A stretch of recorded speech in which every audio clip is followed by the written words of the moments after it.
नमस्कार, आप सभी का एक बार फिर से स्वागत है हमारे चैनल सनातन स्टोरीज में। आप सभी को नवरात्रि पर्व की हार्दिक शुभकामनाएं। आइए नवरात्रि के पहले दिन मिलकर सुनते हैं मां शैलपुत्री की कथा।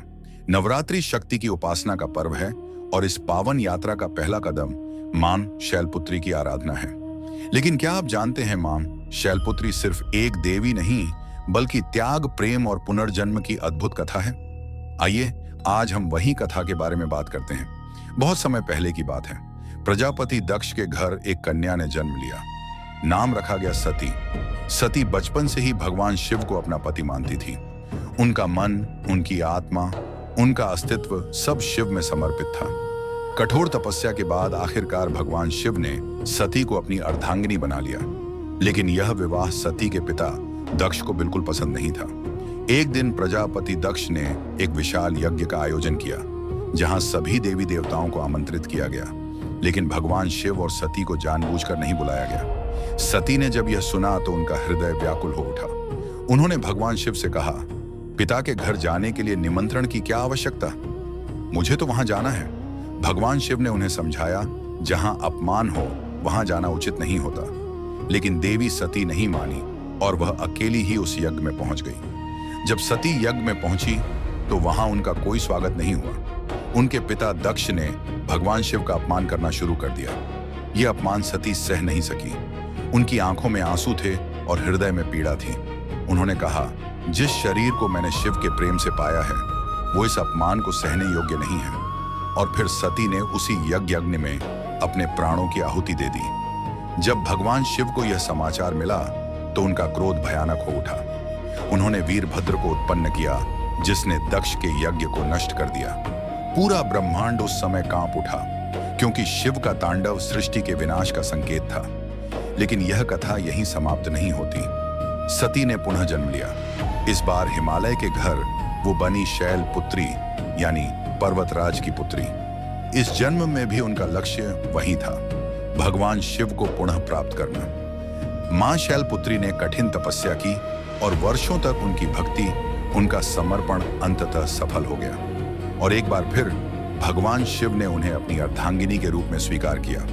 मां शैलपुत्री की यह कथा हमें सिखाती है कि सच्चा प्रेम, त्याग और धैर्य कभी व्यर्थ नहीं जाता। वो हमें यह बताती हैं कि हर अंत के बाद एक नई शुरुआत होती है। इसलिए नवरात्रि का पहला दिन मां शैलपुत्री की पूजा से शुरू होता है ताकि हमारे जीवन में नई शुभ शुरुआत हो सके। अब मैं आपको मां शैलपुत्री के स्वरूप के बारे में बताती हूँ। मां शैलपुत्री के सिर पर अर्धचंद्र सुशोभित है। उनका चेहरा शांत, तेजस्वी और दिव्य है। मां की भुजाओं के दाहिने हाथ में त्रिशूल और बाएं हाथ में कमल है। मां सफेद और हल्के रंग के वस्त्र पहनती हैं। मां की मुद्रा स्थिर और सौम्य है। वो धैर्य का प्रतीक है। मां का यह स्वरूप बताता है कि शक्ति का पहला रूप संतुलित और शांत ऊर्जा का है। मां शैलपुत्री का वाहन वृषभ यानी नंदी बैल है। इसका अर्थ है धैर्य, परिश्रम और स्थिरता। यह बताता है कि जीवन में सफलता के लिए मजबूत आधार होना बहुत जरूरी है। मां को सफेद रंग बहुत पसंद है। मां को चमेली का या कोई भी सफेद फूल अर्पित करना चाहिए। मां को खीर, मिश्री और दूध से बनी मिठाइयों का भोग लगाया जाता है। माना जाता है कि घी अर्पित करने से रोगों से मुक्ति मिलती है और शरीर स्वस्थ रहता है। मां को शैलपुत्री यानी पर्वत की पुत्री कहा जाता है। मां को पार्वती यानी पर्वत से उत्पन्न होने वाली भी कहा जाता है। मां को हेमवती यानी हिमालय की बेटी भी कहा जाता है। मां को सती के नाम से, जो उनका पिछले जन्म का नाम है, इस नाम से भी जाना जाता है। मां को भवानी यानी शिव की शक्ति कहा जाता है। मां को दुर्गा यानी सभी बाधाओं को दूर करने वाली कहा जाता है। मां को महादेवी यानी सर्वोच्च शक्ति भी कहा जाता है। मां शैलपुत्री मूलाधार चक्र से जुड़ी है। यह साधना का पहला चरण है। यह जीवन में स्थिरता, आत्मविश्वास और नई शुरुआत दर्शाता है। मां को रोली, अक्षत और चंदन चढ़ाएं, सफेद फूल चढ़ाएं, भोग अर्पित करें, मां के मंत्र का जाप करें, ओम देवी शैलपुत नमः, और सच्चे मन से मां के आगे प्रार्थना करें और अंत में आरती करें। मां के आगे शांत मन से बैठें, आंखें बंद करके मां का ध्यान करें। अपनी इच्छा स्पष्ट रूप से मन में कहें और अंत में मां से कहें, यदि यह मेरे और सभी के हित में हो तो कृपा करके मेरी इच्छा को पूरी करें। मां शैलपुत्री विशेष रूप से मानसिक शांति, जीवन में स्थिरता, विवाह और पारिवारिक सुख और आध्यात्मिक उन्नति प्रदान करती हैं। तो यह थी मां शैलपुत्री के बारे में संपूर्ण जानकारी।